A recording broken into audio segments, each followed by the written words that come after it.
about my favorite personality thing. So that is actually neurotic needs as explained by Karen Horney, and my name is Henan Ali.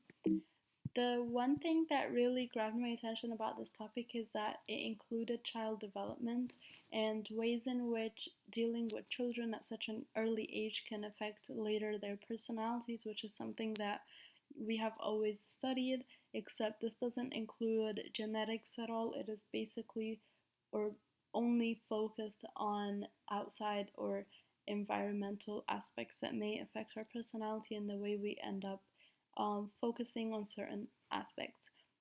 Specifically, this topic focused on the repression of hostility towards parents, and it found that this can be an effect of punishment, harsh treatment, physical abuse, which is stuff that are done in very early age.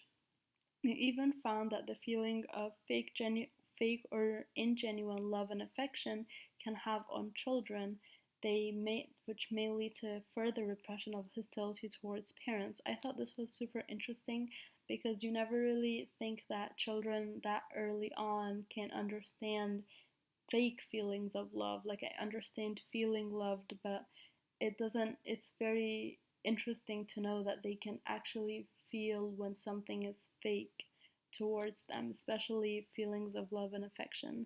And another thing that may affect children in that way would be feeling of guilt towards their parents or for being rebellious, or any kind of feelings that they may feel towards their parents. Some basic information or background information about Karen Horney, which I'll be speaking a lot about today, is that she was a very interesting psychologist whose main research and projects were influenced by her own childhood experiences. First of all, she went to Freud and did a psychoanalysis of what she went through. However, she felt that it was still incomplete and it wasn't enough. It didn't show enough of what she went through. So after that, she focused on self-analysis. She began the American Journal of Psychoanalysis in 1941 and was a very popular lecturer, writer, and therapist. She mainly focused on infants' helplessness and repressing hostility towards parents. She explained and studied how this is an effect of parents' behavior towards their infants. Again, this is why I think this topic is super interesting, because how you treat infants at such an early age really determines their personality earlier on. She stated, the more helpless children feel, the less they dare to oppose or rebel against their parents, which may lead to feelings of hostility from the child to the parent or their guardian. She found that the basis of neurosis was something called basic anxiety, and this is something that we all go through in different levels. Some people may go through it more than others, while other people may not go through it as much. And she explained that we all try to overcome those feelings using 4 different ways or mechanisms. The first mechanism is securing affection or love. A person who uses this mechanism believes that if they are loved, they will not be hurt. Another type of mechanism is being submissive. This type of person believes that if they do not antagonize or annoy others around them, they are ensuring that they won't get hurt.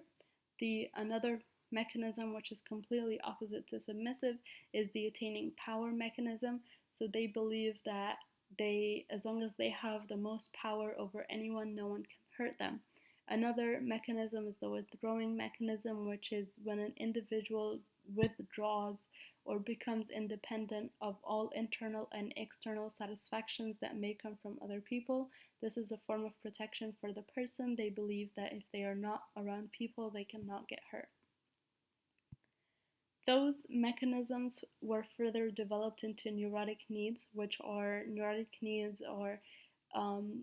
bases of personalities or characteristics of personalities that Karen believed turn into permanent basics of personalities or characteristics of personalities, which is different from the mechanisms that we spoke about. Those are usually ways we use in certain or in times of anxiety. However, neurotic needs, they end up used so much that they become basis of a person's individual personality. And those neurotic needs end up forming into neurotic trends, which are explained by the table on the right hand side. She believed that there are 2 or 3 types of personalities, which is the compliant personality, aggressive personality, and the detached personality. All those personalities comply with the 10 neurotic needs in different ways, and having those trends relate to the neurotic needs that we all go through.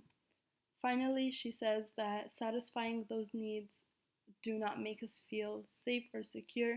They just release the discomfort or anxiety that a person may have in a given moment. However, it's not a treatment to anxiety. So, using those mechanisms and neurotic trends are a way for us to release certain discomforts that we may feel in a specific moment. However, it does not get rid of the anxiety permanently, which may lead to increased usage of the neurotic needs or mechanisms, which later develop into our personality, and sometimes it's hard to get rid of those or separate them. And that is all I have today. Thank you for listening.